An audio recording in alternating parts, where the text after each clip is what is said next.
প্রিয় শিক্ষার্থীবৃন্দ, শুভ সকাল। আজকে আমরা পড়ব নিউনেটাল মর্টালিটি। গত ক্লাসে আমরা পড়েছিলাম যে normal criteria of normal term baby বা নর্মাল বেবির কি কি ক্রাইটেরিয়া থাকলে বুঝবো যে তাকে আমরা নর্মাল বেবি বলতে পারি। তো যাই হোক, এখন আমরা পড়ব যে ফিটাল ডেথ। ফিটাল ডেথ মানে হলো যে যদি বাচ্চা মায়ের পেটেই সে মৃত অবস্থায় থাকে, আমরা তাকে ফিটাল ডেথ বলি বা স্টিল বার্থ বলি অনেক সময়। তো ফিটাল ডেথটা কি জিনিস সেটা আমরা একটু বিস্তারিত পড়ে নিই। Death of fetus prior to complete expulsion from mother.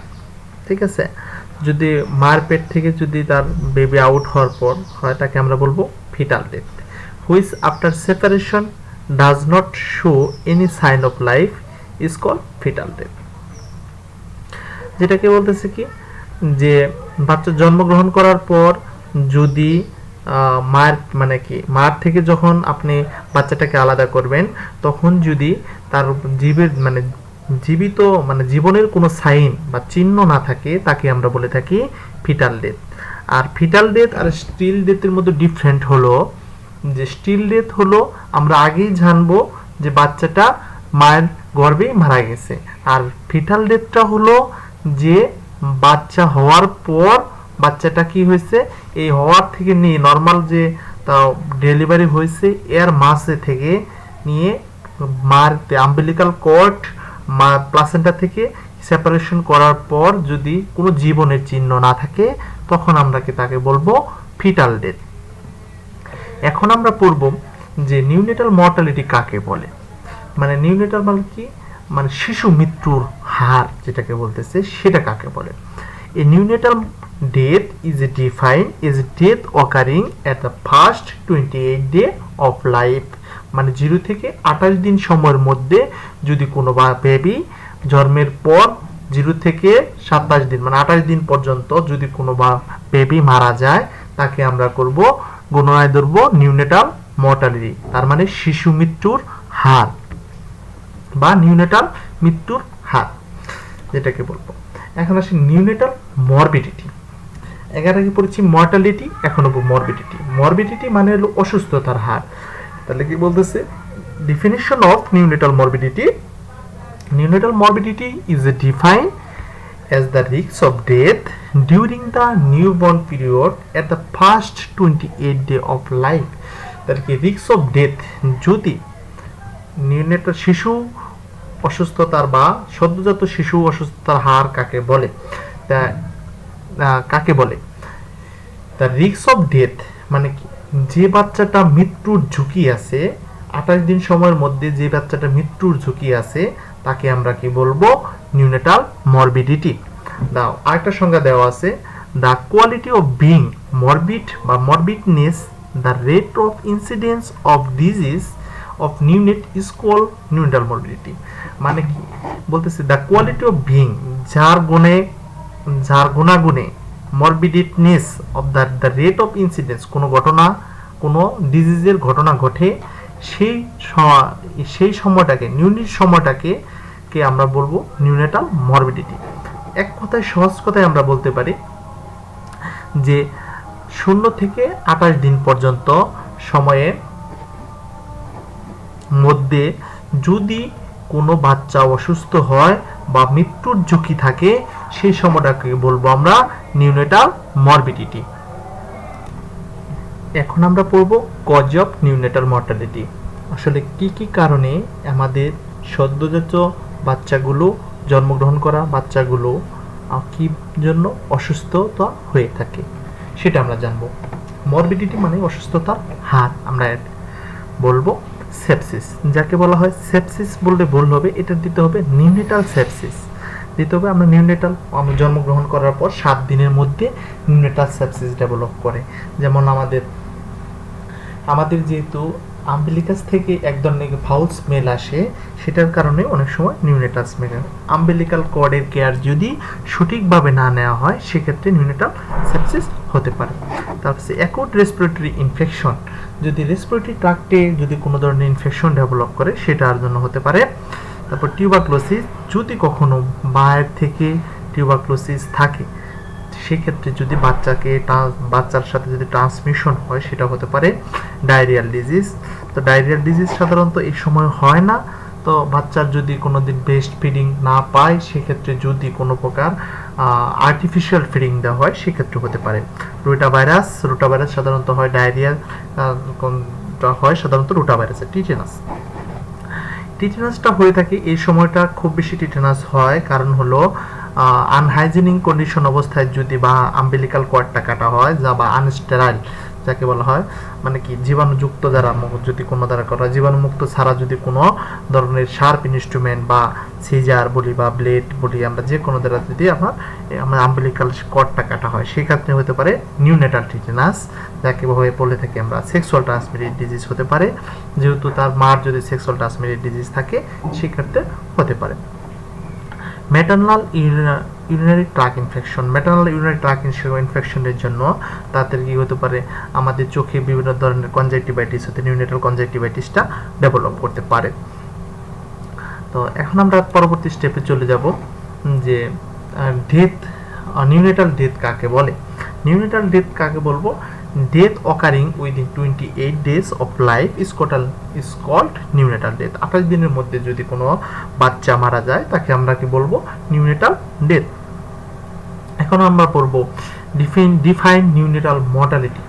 Neonatal mortality কাকে বলে? Neonatal death of infant under first 28 day of life per 1000 life per year is called neonatal mortality. তাহলে কথাটা বলতেছে কি, যদি নিউনেটাল ডেথ আমরা কাকে বলবো বা নিউনেটাল মর্টালিটি আমরা কাকে বলবো, মানে কি শিশু মৃত্যুর হার কাকে বলবো? আমাদের নিউনেট কথার অর্থটাই আমরা বলছি। নিউনেট অর্থ 0 থেকে 28 দিন সময়কে আমরা নিউনেট বলবো। যদি 28 দিনের মধ্যে 1000 লাইভ বাচ্চার মধ্যে কতটা বাচ্চা মারা গেল, সেই বাচ্চার যে বেবিটা মারা গেল সেটাকে আমরা বলবো নিউনেটাল মর্টালিটি রেট। আমি আবার বলতেছি, যদি 28 দিনের মধ্যে জীবিত বাচ্চার 1000 বাচ্চার মধ্যে যদি আমাদের প্রতি বছর প্রতি বছর 1000 বাচ্চার মধ্যে প্রতি বছর কয়টা বাচ্চা মারা গেল তাকে আমরা কি বলবো? নিউনেটাল মৃত্যুর হার বা সদ্যজাত বাচ্চার মৃত্যুর হার যেটাকে আমরা সেটা বলবো। আমি আবার একটু ডিসক্রাইব করতেছি, কিন্তু এখানে একটু প্যাচ আছে। 0 থেকে 28 দিন মধ্যে জীবিত বাচ্চা 1000 জনের মধ্যে বছরে কতটা মারা গেল সেটাকে আমরা কি বলবো? Neonatal mortality rate. দেখেন এখানে কয়েকটা সংজ্ঞা দেওয়া আছে, যেটাই পড়েন না কেন সবগুলাই একই কথা। তাহলে এখানে দেখেন নিউনেটাল মর্টালিটি রেট, এটা একটা দেওয়া আছে, সূত্র দেওয়া আছে। It is the number of neonatal death is given year per 100 live birth in that year, number of death in children under 28 days age of the year। তাহলে কি বলতেছে? নাম্বার অফ নিউনেটাল ডেথ 1000 জনের জন্য কত জীবিত বাচ্চার মধ্যে কতজন বাচ্চা মারা গেল, ঠিক আছে? প্রতি বছর কতজন বাচ্চা মারা গেল। মনে করেন এখানে আমি ক্লিয়ার করে দিচ্ছি, এই এলাকায় 1000 জন বাচ্চা জন্মগ্রহণ করছে, এর মধ্যে থেকে বছরে এই 28 দিনের মধ্যে বছরে কয়টা মারা গেছে সেটার সংখ্যা দিতে হবে। Total live birth in the same ইয়ার, মানে কি এক বছরে সেখানে কয়টা বাচ্চা জন্মগ্রহণ করেছে, এবং দিতে হবে কি গুণ দিতে হবে কি 1000 দিয়ে, ঠিক আছে? তো neonatal mortality rate in Bangladesh তাকে বলতেছে 1000 জনের জন্য কত? 30। তাহলে কতটা মারা যায়? 1000 জনের মধ্যে 30 জন বাচ্চা মারা যায়। The ratio of number of death in the first 28 day of life, the number of live birth occurring in the same population during the same period of time। তার মধ্যে আছে আরেকটা দেওয়া আছে, সেটা আমরা পড়বো না, এটাই আমাদের একই হয়ে গেল যে it is the number of total death, বছরে কতটুকু মারা গেল in the year of per 1000 live birth, মানে বছরে 1000 জনের মধ্যে কতজন মারা গেল সেটা। তারপর হচ্ছে নাম্বার অফ ডেথ চাইল্ড, কতজন শিশু মারা গেল in under 28 days of the year। তার কি বলতেছে? আবার বলতেছে নাম্বার কতটা বাচ্চা মারা গেল 28 দিনের মধ্যে, এবং জীবিত কয়টা রইল জীবিত, এর মধ্যে জীবিত কয়টা বাচ্চা আছে, একই বছরে কয়টা বাচ্চা জীবিত ছিল সেটা নিচে লিখবেন, কয়টা মারা গেল উপরে সেটা লিখবেন, নিচে লিখবেন জীবিত কয়টা, গুণ দিবেন কত 1000 দিয়ে। তারপর কি হবে, এটা দিয়ে সমীকরণ বের করে আসবে যা তাই। তাহলে আমাদের বলতেছে বাংলাদেশে নিউনেটাল মৃত্যুর হার সংখ্যা কত, 1000 জনে 30 জন। এখন আসি কজ অফ নিউনেটাল ডেথ, কি কি কারণে নিউনেটাল ডেথটা হয়ে থাকে। একটা ইম্যাচুরিটি, অপরিপক্কতা। আমাদের যদি প্রিমেচুর বেবি হয়, যদি 32 উইকসে হয়, 37 উইকসে না হয়ে যদি লেস দেন কি হইতেছে 36 উইকসে, এটা 28 সপ্তাহে হতে পারে, 32 সপ্তাহে হতে পারে। অপরিপক্ক বাচ্চাটা যদি তখন কি হয়, তার লাং ইম্যাচুরিটি থাকে, তার মানে ইমিউনিটি খুব গ্রো করে কম, শেষ মতো বাচ্চা হতে পারে।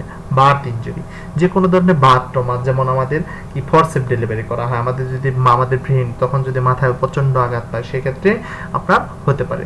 ডিফিকাল্ট লেবার, ডিফিকাল্ট লেবারের মধ্যে আমরা বলি প্রোলং লেবার, অবস্ট্রাকটিভ লেবার। হ্যাঁ, এই লেবারগুলো যদি হয় তাহলে প্রোলং লেবার 18 ঘন্টার বেশি হলে প্রোলং লেবার অবস্ট্রাকটিভ।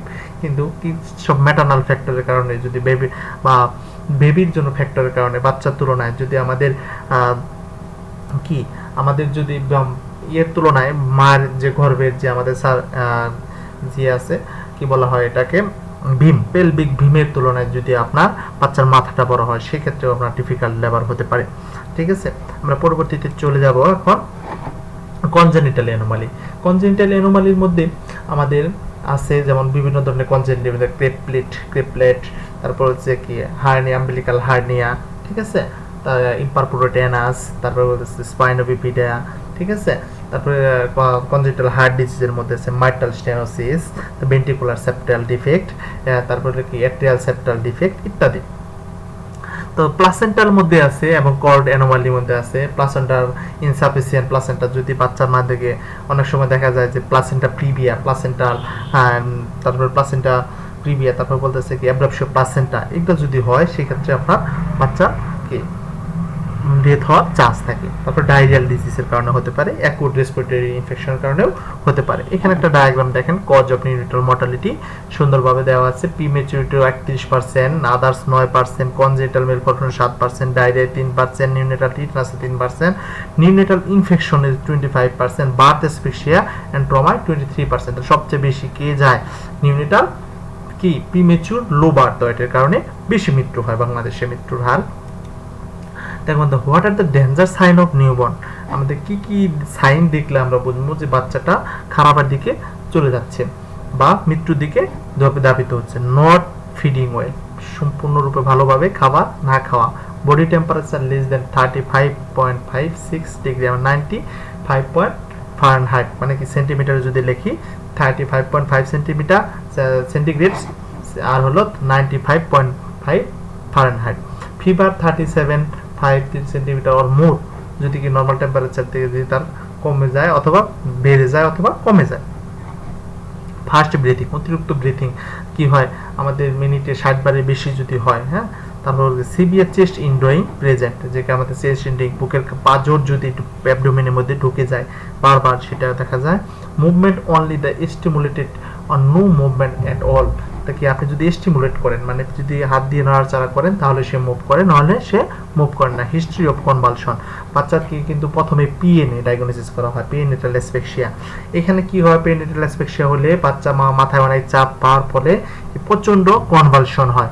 আমরা বাচ্চা যারা ওয়ার্ডে ডিউটি করেছে অবশ্যই পেরিটিকে দেখেছো, যে নিউনেটোলজিতে দেখেছো, বাচ্চা আসলে কি কনভালশন হচ্ছে, আমরা সেখানে বারবিট দিয়ে আমরা কি কন্ট্রোল করি, আবার হিপনোফাস্ট দিই, মিডাজোলাম দিয়ে অনেক সময় কন্ট্রোল করি। তো umbilicus redness extend to skin, আমাদের যে আম্বিলিকাস যেটা হয়েছে সেটাতে যদি রেডনেস লক্ষ্য করা যায় তাহলে কি একটা ঝুঁকি সেপসিস হওয়ার, একটা আম্বিলিকাল সেপসিস হওয়ার চান্স থাকে। Umbilical pass and discharge and foul smell, umbilicus থেকে যদি এক ধরনের সঠিক কেয়ার না হয় তাই ফাউল স্মেল মানে দুর্গন্ধ আসে, সেটা ডিফিকাল্ট ব্রিথিং, তার কি শ্বাসকষ্ট হওয়া। স্কিন প্রবলেমের মধ্যে আছে skin pustules, blister, single large area of pus and redness with swelling. আসলে স্কিন প্রবলেমের জন্য বাচ্চাটা আসলে খুব বেশি কথা হয় না, যদি আপনার যদি সেপসিস ডেভেলপ করে সেক্ষেত্রে শরীরে কি ভেসিকুলার র্যাশ হয়, তারপরে ব্লিস্টার হয়, বিভিন্ন জায়গায় ফুলে ওঠে এবং সেখানে বা মাঝে জায়গায় পাত জমে, আবার রেডনেস হয় এবং সয়েলিং হতে পারে। Lethargic and less active than normal, কি হয়েছে, কি একদম বাচ্চাটা শুয়ে রয়েছে, হ্যাঁ, খায় না দায় না, এরকম লেথার্জিক হয়ে রয়েছে, weak and abnormal and absent cry, বাচ্চা কি অনেক দুর্বল, অ্যাবনর্মাল, দেখতে নর্মালের মতো না, অ্যাবসেন্ট ক্রাই, সে বাচ্চা কোনো কান্নাকাটি করে না, নর্মালি বাচ্চাটা কিন্তু কান্নাকাটি করে। ফিডিং প্রবলেম, যদি সঠিকভাবে সে খাবার না খেতে পারে। Yellow colour of the body, physiological jaundice অনেক সময় ডেভেলপ করে, যদি জন্ডিস ডেভেলপ করে সেক্ষেত্রে কি হবে, বাচ্চাটা ইয়েলো কালার, হলুদে হয়ে যায়। আনকনসিয়াসনেস, অনেক সময় বাচ্চা কি থাকে, অসচেতন, মানে অজ্ঞান অবস্থায় থাকে। এই গেল danger sign of newborn baby. এখন আমরা বলবো স্টিল বার্থ। স্টিল বার্থ কাকে বলে? Birth of a fetus after 28 complete weeks with no sign of life, weighing the 1000 grams or more. Fetal death may occur during the labor, resulting in a fresh stillbirth before the onset of labor and initial death. তাহলে কি বলতেছে? Birth of fetus, birth of a fetus, যদি কোনো বাচ্চা জন্মের পূর্বে বা after বলছে, এখানে বলছে আফটার 28 কমপ্লিট উইকস, যদি কারো 28 কমপ্লিক্স হয়ে যায়, মানে কি মার যদি গর্ভ ধারণ বা গেস্টেশনাল এজ যদি 28 সপ্তাহের বেশি হয়ে যায়, তারপরে যদি কোনো বাচ্চা কোনো জীবনের চিহ্ন না থাকে কিন্তু তার ওজন হতে হবে 1000 গ্রাম, তাকে আমরা কি বলবো? Still birth. Fetal death may occur during the labour, সাধারণত ডেথটা হয় during labour, resulting in a fresh still birth and before the onset of labour. তাহলে কি হচ্ছে, লেবারের পূর্বেই যদি কোনো হঠাৎ করে বা তার কি হয়, যদি পেশেন্টের বাচ্চাটা মারা যায়, তাহলে আমরা কি বলবো? কি বলতেছে, অ্যান্ড অ্যাজ এ ইন্টারইউটেরাইন ডেথ, মানে আইইউটি, তাকে আমরা কি বলবো? ইন্টারইউটেরাইন ডেথ বা স্টিল বার্থ, সেটাকে বলতে পারি। এই গেল আমাদের সংজ্ঞা। এক কথায় আপনারা ধরে নেন, যদি ইন্টারইউটেরাইন ডেথ মানে কি আপনার আইইউটি, আইইউটিটা মানে আমরা কখনোই বলবো যে আমরা ইউটেরাইনের ভিতরেই, যদি ইউটেরাস মানে ইউটেরাসের ভিতরেই যদি আপনার জন্ম হওয়ার আগেই যদি বাচ্চাটা মারা যায়, আমরা কনফার্মেশন হই, সেটা হয়তো 28 সপ্তাহ পরে বাচ্চার ওজন হতে হবে অবশ্যই 1000 গ্রাম, তাকে আমরা কি বলবো? Still birth. এখন আমরা একটু পড়বো যে what are the causes of still birth, কি কি কারণে স্টিল বার্থটা হতে থাকে। Cause of still birth, pregnancy and labour complication, ঠিক বলছে, প্রেগনেন্সি অ্যান্ড লেবার কমপ্লিকেশন। যদি প্রেগনেন্সি থাকে, সেটাতে যে লেবারে যদি কোনো ধরনের কমপ্লিকেশন হয়, যেমন আমরা বলেছিলাম অবস্ট্রাক্টেড লেবার, প্রলং লেবার, হ্যাঁ, আবার যদি আপনার বাচ্চার তুলনায় যদি কি হয়, আপনার কি হতেছে, পেলভিক বিন যদি ছোট হয়, হ্যাঁ, সেক্ষেত্রেও হতে পারে, বা লার্জ বেবি হলে সেক্ষেত্রেও হতে পারে। তারপর যে প্রবলেম উইথ প্লাসেন্টা, প্লাসেন্টাল গুলো যদি পরে ইনসাফিসিয়েন্ট নিউট্রিয়েন্ট, প্লাসেন্টার যদি সমস্যা থাকে, যেমন অ্যাব্রুপশিয়া প্লাসেন্টা, হ্যাঁ, প্লাসেন্টার অনেক ধরনের আছে, সেটা 4টা ধরনের যদি প্লাসেন্টাল প্রিভিয়া হয় সেক্ষেত্রে হতে পারে। বার্থ ডিফেক্ট, যদি কোনো ধরনের বার্থ ইনজুরি থেকে থাকে সেটার কারণে হতে পারে। Problem with the umbilical cord, umbilical কর্ডে যদি কোনো প্রকার সমস্যা থাকে সেটার কারণে হতে পারে। তারপর হচ্ছে high blood pressure and disorder, যেটাকে আমরা বলবো একলামশিয়া, পি একলামশিয়া, হ্যাঁ, একলামশিয়া এবং পি একলামশিয়া পেশেন্টের যদি থাকে সেক্ষেত্রে তার স্টিল বার্থ হওয়ার চান্স থাকে। Medical complication in the mother, medical complication যেমন ডায়াবেটিক মেলাইটাস, হ্যাঁ, কোমরবিডিটি, যেগুলাকে সাধারণত আমরা নির্ণয় করে থাকি, ঠিক আছে, সেটার কারণে হতে পারে। রিসপেক্টর অফ স্টিল বার্থ, কি কি কারণে হতে পারে? There are number of things that may increase the risk of having a stillborn baby include the having a twins or multiple pregnancy, যদি টুইন প্রেগনেন্সি থাকে বা মাল্টিপল প্রেগনেন্সি হয়, 2বার 3বারের অধিক যদি বাচ্চা নিয়ে থাকে, আবার যদি বাচ্চাটা 2টা হয় একসাথে, সেটার কারণে স্টিল বার্থ হতে পারে। having a baby who does not reach his and her growth potential in the womb, যদি কি আপনার যদি মার অবস্থায় যদি আমরা যদি কি বলবো, যদি ওম মানে হলো যে আমরা বেবি, ঠিক আছে, অথবা মায়ের যে ভ্রূণ, যেটাকে বলতেছে ভ্রূণ, সেটা যদি সঠিকভাবে মায়ের গর্ভে যদি তার সঠিকভাবে তার গ্রোথ অ্যান্ড ডেভেলপমেন্টটা না হতে পারে সেক্ষেত্রেও হতে পারে।